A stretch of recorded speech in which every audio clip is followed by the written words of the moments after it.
Friends Forever Missions, and we're talking about our travel day from your point of departure all the way to Montego Bay, Jamaica. This is part 3 in our series of just getting ourselves ready for a great day of travel to Montego Bay, Jamaica. We've walked you through the important points of getting ready for that departure day. Prayer is essential. You're praying every day for the date of your departure. That way, when people ask you, when are you leaving? You know the date. You know the date you're going to return to the United States. What's incredible is there'll be so much in your heart. There'll be so much more to live for when you come on a Friends Forever Missions trip. So we've walked through those things. We've talked about documentation. We've talked about there's 2 forms you have to fill out on the plane. I mean, you don't have time to goof around on the plane. There's no time for that because you're an international ambassador of God's love, and you're wanting the highest level of courtesy toward the people of the airlines and others that are traveling. No obnoxiousness allowed. It's not an option. Kindness and graciousness is what we do.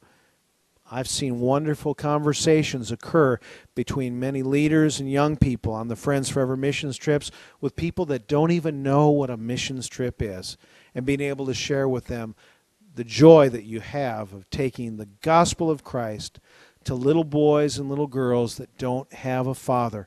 You see, remember where you're traveling to? The St. James Parish of Jamaica, where Montego Bay and that greater area is. The last 19 years, 84% of all children born. Imagine, babies to 19 years old right now, they've been born to unmarried men and women. That's 84% of the population. You are flying not just to Montego Bay, you're flying to the field of the fatherless. And you know what?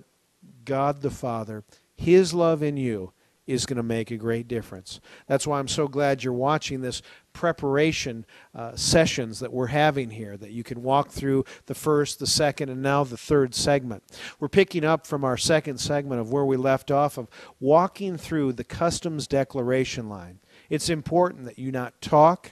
It's important that you do what the customs officer says. You open up your declared item of ministry, that ministry luggage, so they can take a look. Now remember, you've written all these items down. You know what I want to tell you you need to do? When they open that luggage, they see another sheet of paper right on top, and it's the same listing that you've written down. You see, it's important before you pack that luggage, you have written down what's in that bag. Leave that copy on top of the luggage when the customs officer opens it, and they can see that it's the same thing that's written on the form you filled out, and it's laying right in front of them. Then they can look through your bag and realize, wow, these people are bringing in what they have truly declared. Now you're saying, well, why is it important that they look through the luggage? First of all, in international travel, one of the great needs is to avoid having any contraband, any weapons come into any nation of the world. That's why we have told you in the Code of Conduct and in some of the travel documents you've read, do not bring in any squirt guns into the nation of Jamaica, and do not bring in any prepared beef or turkey, jerky meat. Those are 2 items they do not allow into the country. So do not bring that. You don't want to see my face if your luggage opens and it's inside there. You were told not to do this. Remember, we're being a witness, and Friends Forever has been going there for 14 years. Our television channel has been broadcasting 24 hours a day for 2 years in the country. You are connecting to a winning team, a known quantity, and we want to have the highest character and caliber of behavior as we're going through the customs declaration line. Once your luggage is checked and you've been given the thumbs up, you zip it up, you move forward and stand off to the side until myself or one of my assistants gives you the thumbs up to get out of that airport receiving line of customs declaration. You say, well, what do I do? You'll go down a long hall and you'll go through 2 double doors. And when you go through 2 double doors, you'll see a lady standing there with a Channel 93 shirt on, She'll radio our driver that you're coming out. You'll keep going forward, and you'll get to the end of the hall, and you'll turn right. Now, when you're about ready to turn right, you'll have a bunch of porters, men and women, saying, "Let me carry your bag." Don't let them do it. Pull your bag out the door as you turn right, and you'll see Friends Forever, friends, interns, leaders greeting you to help you carry your luggage into the area where the bus is going to pick you up. So you listen, take notes of what to do through this training session that we're sharing with you here, that when you go through the double doors, you'll see someone.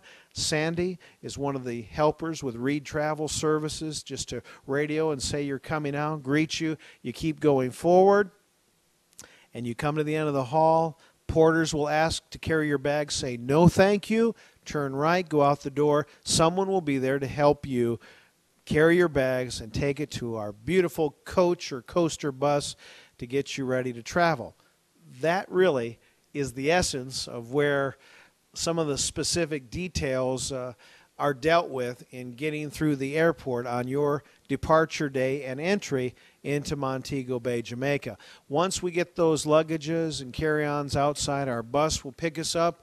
For 14 years plus now, Reed Travel Services has been serving Friends Forever missions. We'll load everything on the bus, and then we're going to take a real long trip, about 2 miles, and we'll actually go to the place many have been to, over 2,000 have been to before, the Jamaica Grandioso Hotel. You've already written it on your entry and declarations form. Where's it located? 3 Ramparts Close, Montego Bay, Jamaica. And you say, well, that's a strange name for a street. Ramparts Close, that means it's a dead-end street. They just call it a close. It's not a closed road, it's just a close. That'll be your home, and we'll take you there. Then we unpack all the luggage and bring it into the hotel, and you'll get your room assignments, and you'll say, "Thank God for air conditioning." You'll have cable TV, and we only want you to watch one channel. Let's pull the number up right now so people can see it again. You can practice and teach children what channel to watch by going 93, or they say 90 tree, and then you go as far as the eye can see. Channel 93. We want you to watch that. It'll be more training and more information for you during your entire week that's there, so we want you to fast American television, American sports, and concentrate on people in the greater Montego Bay area, in the nation of Jamaica, and you'll get to even see yourself on Channel 93. Matter of fact, you can see right now our studio while we're in Montego Bay. It's the Jamaica Grandioso Resort Hotel Dining Hall, Seminar Room, a place where there's wonderful weddings and gatherings. We televise and tape right from that location. You'll get to share shout-outs with special friends that you make. We do television there, and you can see by this footage we even have a little fun there. We have an ice cream man who's a friend of ours, and he even stops by once in a while to kind of bring some life and joy into the room as we have really great times of seeking God, praising God, sharing the good news. And imagine, by what you'll do on a Friends Forever Missions Week, it just won't be for that week. By the power of television, your testimony, your witness will go on and go on and go on. Imagine, we have footage from, well, years ago when we first started Friends Forever TV. And we've kept that, and we share it with others. You can see this little segment of Katie, Kristen, and Deborah sharing a human video. It's called The Glory of the Blood. And as you see them using energy and excellence to communicate the life of Jesus and the glory of God's sacrifice for us, that video recorded in 2005 has touched thousands of people through Channel 93, our online station, and also through wonderful, wonderful communication tool called MySpace.com. So there's a lot of places and a lot of people that you're going to touch. We just want you to be ready for your great travel day. God bless you. I'm so glad you're a part of Friends Forever Missions.